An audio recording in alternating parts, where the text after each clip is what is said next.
and girls, it's Mrs. Ruth back again with another story. I have a great one today. It's called The Cool Bean, and it's by Jory John and Pete Oswald, and it's the same author who wrote The Good Egg that Mrs. Cancelleri read. So this is called The Cool Bean. It's got a great message. So here we go.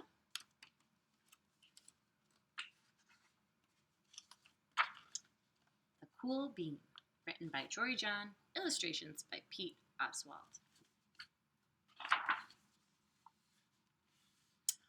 Watch out!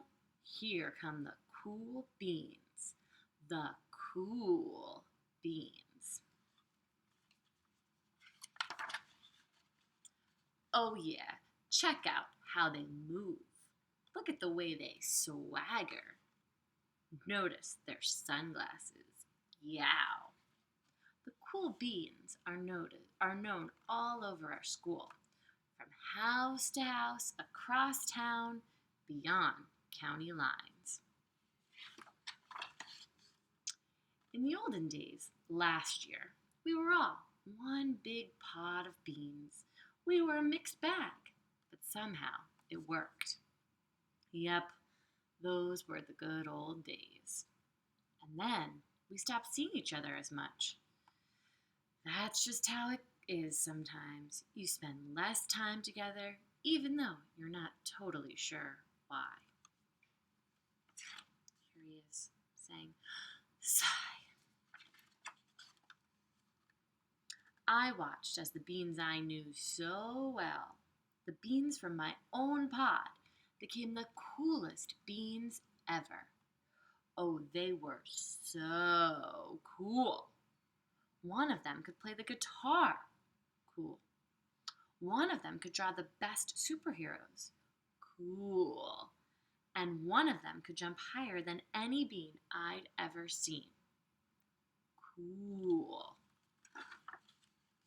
Me? Well, I mostly stayed the same. Sure, I made some small changes.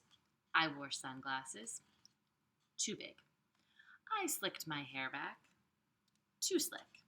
I strutted around. Ow. I swaggered. Oof. Slips on a banana peel. I was still picked last for everything.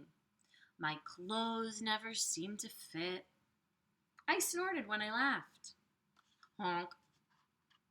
I walked into stuff. I was an uncool bean for sure.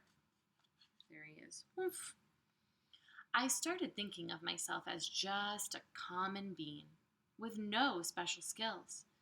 I couldn't compete, so I didn't even try. I'll never be a cool bean. It seemed like there were two types of beans in the world.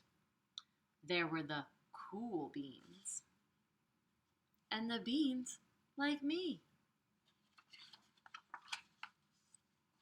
The days all blended together. I lived my life and things were just okay.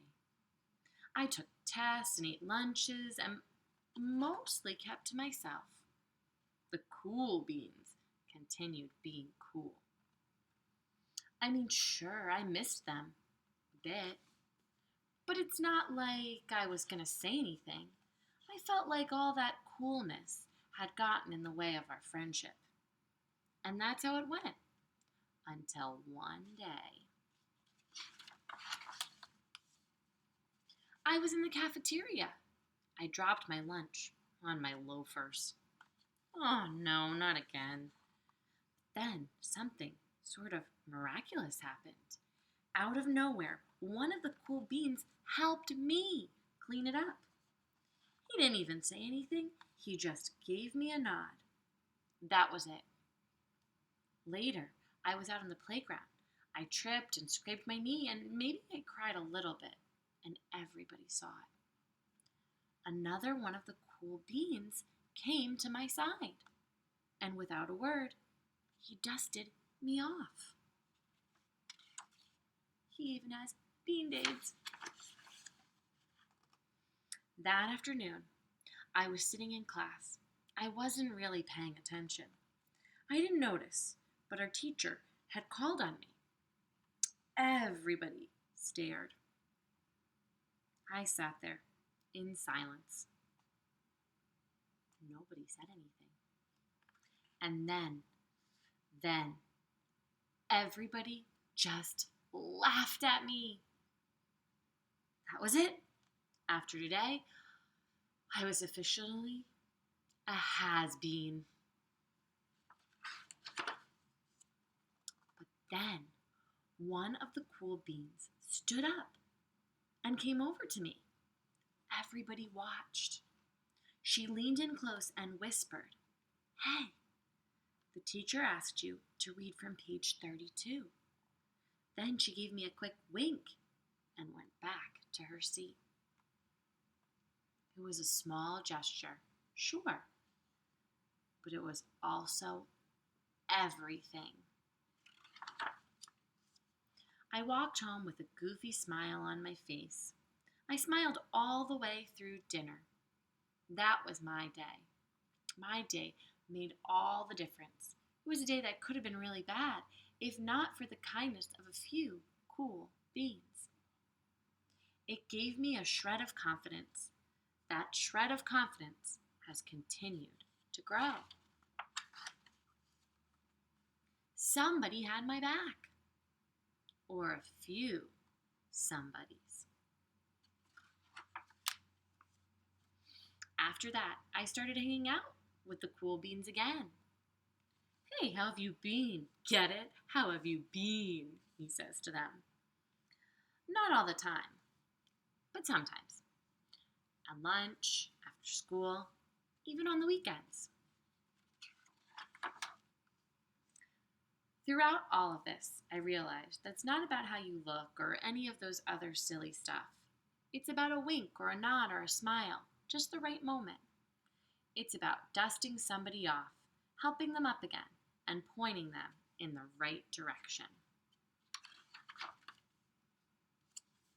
You need a hand? Now that's cool.